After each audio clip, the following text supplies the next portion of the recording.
The Gadgeteer Dispatcher. In Hello World Part 1, I briefly mentioned the Gadgeteer Dispatcher and the fact that we should not put loops in our ProgramStarted function because it would prevent the dispatcher from running. Well, this is a little more complicated topic that I thought that I should better explain. In a moment, we'll create a sample application, but first, let's visualize what happens when a Gadgeteer program runs. The main thread is going to enter the main function, and within the main function, there's a function called initialize modules. This function is created by the Gadgeteer designer when we attach modules to our mainboard. Within initialize modules, it'll create an instance of our modules, such as a button. A button has a property called isPressed, which the button tries to keep updated. And let's assume that it uses a separate thread to do that. In reality, a button is going to probably use a hardware interrupt, which is kind of like an event, but it doesn't require a separate thread. But for this example, let's pretend it does.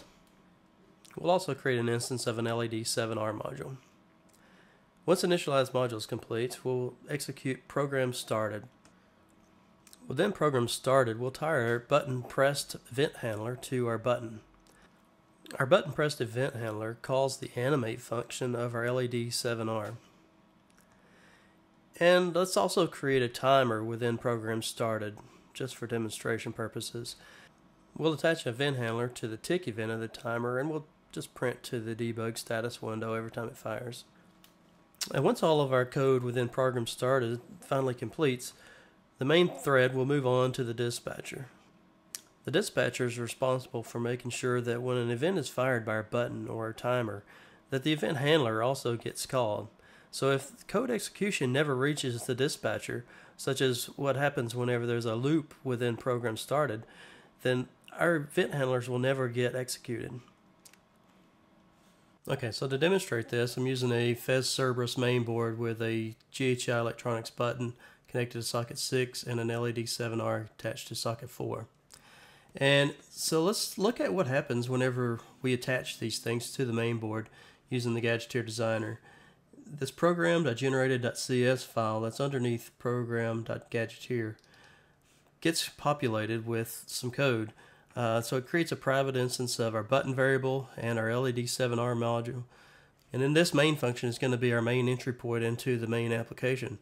So whenever we hit F5 and run the app, what really happens is this function gets called, which creates an instance of our mainboard driver, and then it creates an instance of gadgeteer.program, and then it's going to call initialize modules. And in the initialize modules is simply where we're creating an instance of our LED7R and button drivers and assigning those to these private variable instances that we created up here.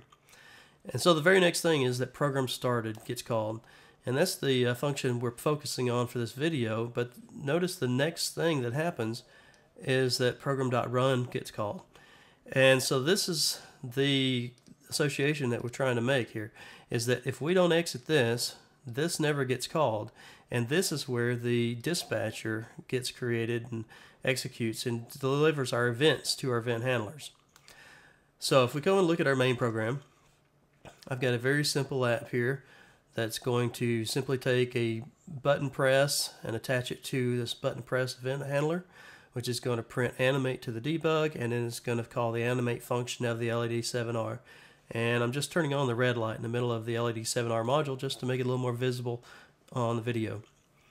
And then to make it a little more interesting, I added a timer that every half a second is going to get called, and it's going to call this timer tick event handler, which is simply going to pulse the onboard debug LED. Okay, so if we run this, we should see that our program is going to execute exactly as we expect. Okay, so now we can see that our program is started and pulse debug LED is showing up in our output window, which means our debug LED is also pulsing right here. So we know that a timer is running and the event handler is being fired. And if we press our button, we'll see the LED7R module is animating as expected. So everything is working perfectly. So now let's go and make a few changes. So what I'm going to do is I'm going to add a little loop here. So we've got a while loop that's just going to simply loop forever. And then I'm going to poll the isPressed state of our button. and just print that to the debug window just so we know that our while loop is running.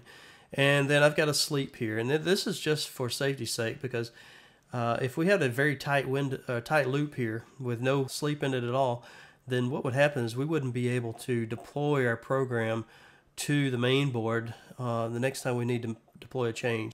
Okay, so now our program is started, and we can see that the button states have started polling. But more importantly, notice that the LED, onboard LED, is no longer pulsing. So that means that our tick event handler for our timer is no longer being executed. And also, if we press the button state, notice in the debug window that we can see debug state equals true is occasionally being printed.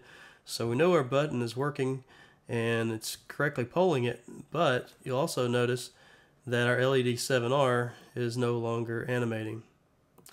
So that demonstrates the problem with putting long-running loops in our program started. So try to get in and out of program started as quickly as possible, and if you must add long-running code to program started, then do it using either a timer or a thread.